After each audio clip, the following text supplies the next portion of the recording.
दोस्तों नमस्कार, जय हिंद। दोस्तों, आपका प्रश्न था कि कॉलेजियम सिस्टम पर सर कुछ बताएं। देखिए, मैं बहुत ही सिंपल तरीके से बता रहा हूं कि हाई कोर्ट और सुप्रीम कोर्ट के जजों की नियुक्ति को लेकर सरकार और न्यायपालिका के बीच टकराव कोई नई बात नहीं है, लेकिन पिछले कुछ समय से जो टकराव है वो गहराता दिख रहा है। खासतौर पर जब कानून मंत्री ने एक बयान दिया था कॉलेजियम सिस्टम को लेकर और इस सिस्टम पर काफ़ी गंभीर सवाल उठाए थे। तो कॉलेजियम सिस्टम है क्या? एक ऐसी प्रक्रिया जिसमें सुप्रीम कोर्ट और हाई कोर्ट के जजों की नियुक्ति और तबादले किए जाते हैं। इस प्रोसेस में कॉलेजियम शब्द आपको सुनने में टेक्निकल लग रहा होगा, लेकिन इसे समझना बहुत ज़रूरी है, क्योंकि इसी से तय होगा कि आपके यानी आम नागरिक के मौलिक अधिकारों की रक्षा करने वाली संस्था न्यायपालिका को कौन और कैसे चलाएगा। दरअसल ये बहस शुरू हुई थी जब कानून मंत्री थे किरण रिजिजू, याद होंगे आपको। उन्होंने इस पूरी प्रक्रिया को संविधान के परे या फिर इसको एलियन बता दिया था, और उन्होंने कोर्ट को यह याद दिलाने की कोशिश की थी कि सुप्रीम कोर्ट ने अपनी समझ और कोर्ट के आदेशों को ही आधार बनाकर ये कॉलेजियम बनाया है। अब उन्होंने ये भी पूछा था रिपोर्टर से, मीडिया से, कि आप ही बताइए कि कॉलेजियम सिस्टम का संविधान में जिक्र कहाँ है। केंद्रीय मंत्री कानून की ये बात मतलब सही भी थी कि संविधान में कॉलेजियम का कहीं पर भी कोई जिक्र नहीं किया गया।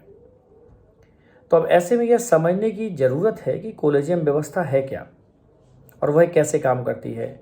इसको लेकर सरकार की आपत्तियां आखिर क्या हैं, सरकार उसके बदले कैसी व्यवस्था चाहती है, और सरकार की पसंद वाली व्यवस्था की क्या खामियां हो सकती जो सरकार ने व्यवस्था पसंद की है। तो इन सभी पे आज हम लोग बात करते हैं। बीते काफ़ी लंबे समय से इस वक्त पर बहस होती रही है। समय समय पर कई मुद्दों में, कई जगहों पर यह बहस हुई है कि सुप्रीम कोर्ट और हाई कोर्ट में जज चुने जाने की प्रक्रिया में भयंकर भाई भतीजावाद है, जिसे न्यायपालिका में अंकल कल्चर कहते हैं।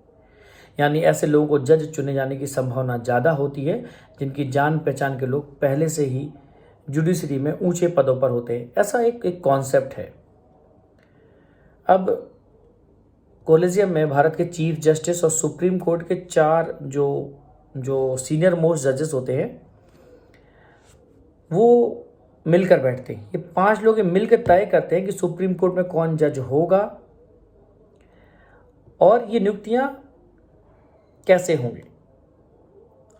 अगर बात करें आप सीधे तौर पर, किसी भी जैसे अनुभवी वकील को भी हाई कोर्ट का जज नियुक्त किया जा सकता है।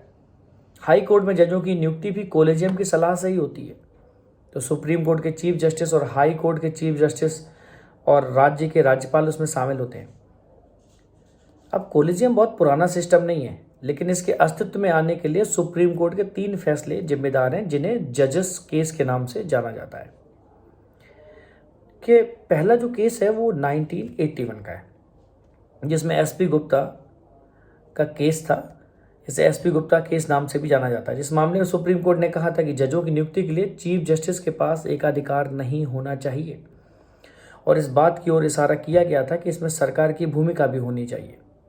लेकिन 1993 में दूसरे केस में 9 जजों की एक बेंच ने कहा कि जजों की नियुक्ति में चीफ जस्टिस की राय को बाकी लोगों की राय के ऊपर तरजीह दी जाएगी। और फिर 1998 में तीसरे केस में सुप्रीम कोर्ट ने कॉलेजियम के आकार को बड़ा कर दिया और इसे 5 जजों का समूह बना दिया। अब सरकार और न्यायपालिका के बीच टकराव क्या है, ये समझते हैं। दरअसल इसकी शुरुआत 2014 से मानी जाती है, जब नई सरकार चुन के आती है, मतलब जब मोदी सरकार चुन के आती है। और नरेंद्र मोदी के नेतृत्व में जब देश में एनडीए सरकार बनी, तो केंद्र सरकार ने 2014 में ही एक 99वां संविधान संशोधन अधिनियम लाने की कोशिश की, जिसे जुडिशियल अपॉइंटमेंट कमीशन कहते हैं। इसमें सरकार ने कहा कि चीफ जस्टिस और सुप्रीम कोर्ट और हाई कोर्ट में जजों की नियुक्ति के लिए कॉलेजियम की जगह अब जुडिशियल अपॉइंटमेंट कमीशन के प्रावधानों के तहत काम हो, जिसमें उन्होंने 6 लोगों को सदस्य बनाने का प्रोसीजर रखा। चीफ जस्टिस ऑफ इंडिया, जिसमें केंद्रीय कानून मंत्री भी होंगे, और सुप्रीम कोर्ट के 2 वरिष्ठ जजेस होंगे और 2 2 फील्ड के स्पेशलिस्ट होंगे, 2 विशेषज्ञ कह सकते हो।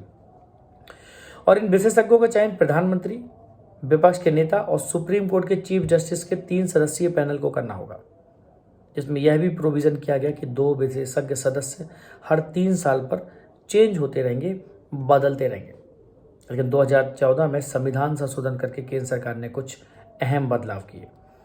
सबसे बड़ा बदलाव था कि संसद को यह अधिकार दिया गया कि भविष्य में सुप्रीम कोर्ट और हाई कोर्ट के जजों की नियुक्ति से जुड़े नियम बना सके या उनमें फेरबदल कर सके।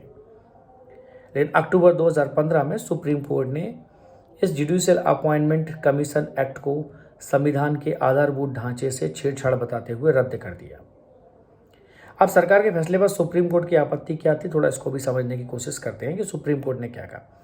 कोर्ट ने कहा कि जजों की नियुक्ति की प्रक्रिया में संविधान में न्यायपालिका और चीफ जस्टिस की राय है, जो उसकी जो एडवाइस है उसको तरजीह देने की बात कही गई, मतलब उसको मानना होगा। और सरकार का इस तरह का दखल संविधान की मूल भावना के खिलाफ है। यहाँ यह समझना जरूरी है कि संविधान में जजों की नियुक्ति को लेकर क्या कहा गया है। संविधान में कुछ डिटेल दी गई, जिसमें कहा गया सुप्रीम कोर्ट और हाई कोर्ट के जजों की नियुक्ति कैसे हो।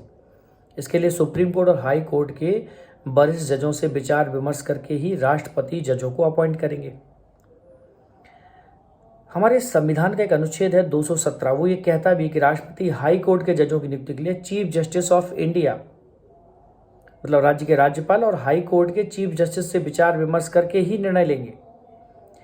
अब कोर्ट ने संविधान में लिखे शब्द कंसल्टेशन की जो व्याख्या की, उसे सहमति के रूप में बोल दिया कि इस विचार विमर्श को सीजीआई की सहमति माना गया।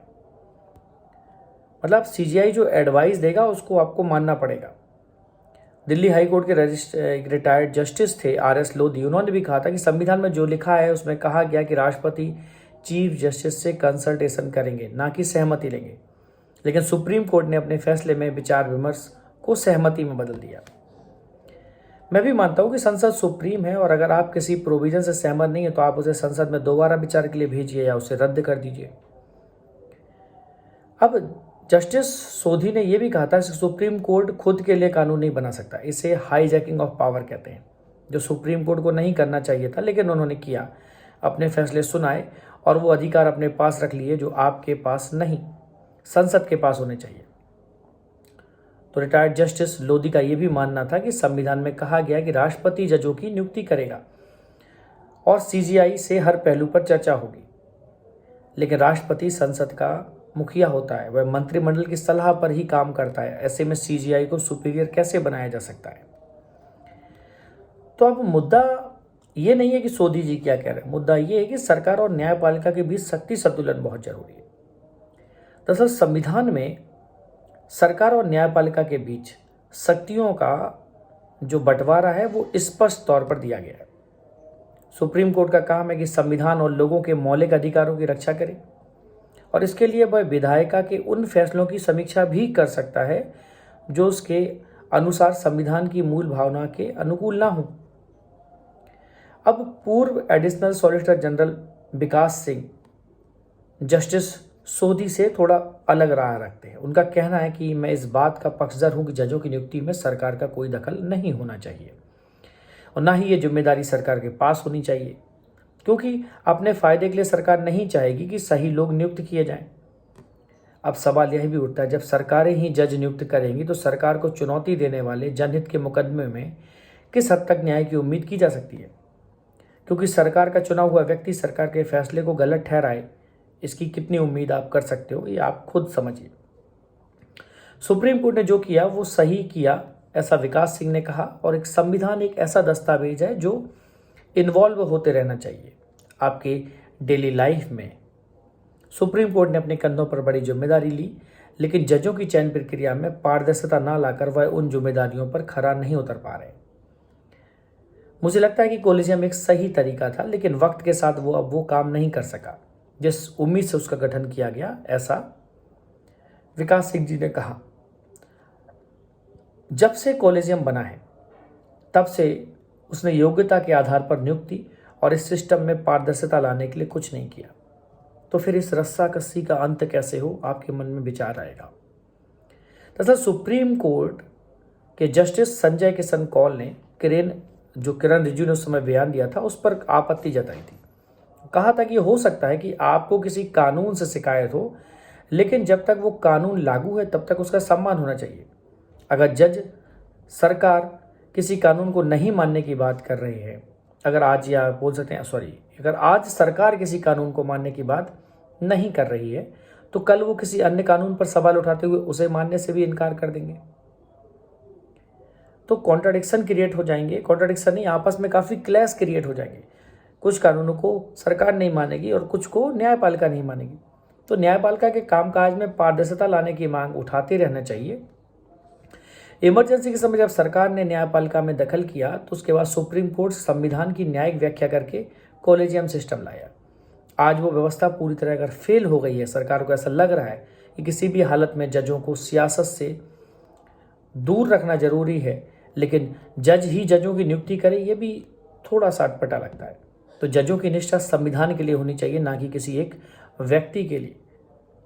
इसलिए साल 2015 में जब एनजेसी को सुप्रीम कोर्ट ने रद्द किया तो उस वक्त की जजों की पीठ ने माना कि कॉलेजियम की जो मौजूदा प्रणाली में दिक्कतें हैं उसे सुधारने की जरूरत है।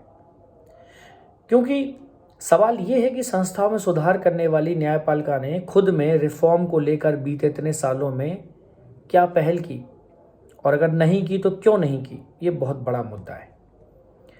कॉलेजियम में जिसके भी नाम पर चर्चा हो रही, उससे जुड़ा कोई रिश्तेदार, दोस्त या जान पहचान वाला कोई व्यक्ति उसका हिस्सा नहीं होना चाहिए, क्योंकि ऐसा होना साफ तौर पर कॉन्फ्लिक्ट ऑफ इंटरेस्ट का केस बनता है।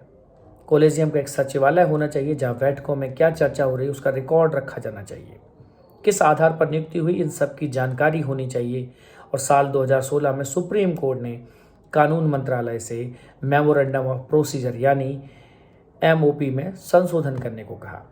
एमओपी कॉलेजियम सिस्टम का अहम हिस्सा है जो न्यायपालिका और सरकार के बीच जजों की नियुक्ति पर एक तरह का सहमति पत्र होता है। सुप्रीम कोर्ट ने कानून मंत्रालय से कहा कि सरकार और सुप्रीम कोर्ट दोनों ही इस प्रक्रिया को पारदर्शी और सही बनाने के लिए कुछ खास नहीं कर रहे हैं। दोनों ही केवल अपने अपने प्रभाव को बढ़ाना या कायम रखना चाहते हैं। तो दोस्तों, उम्मीद करते हैं कि कॉलेजियम सिस्टम को मैंने बहुत सिंपल तरीके से आपको समझाया, और ये सिंपल तरीका अगर आपको समझ में आए तो वीडियो को लाइक शेयर जरूर करें और चैनल को सब्सक्राइब भी करें। नमस्कार, जय हिंद।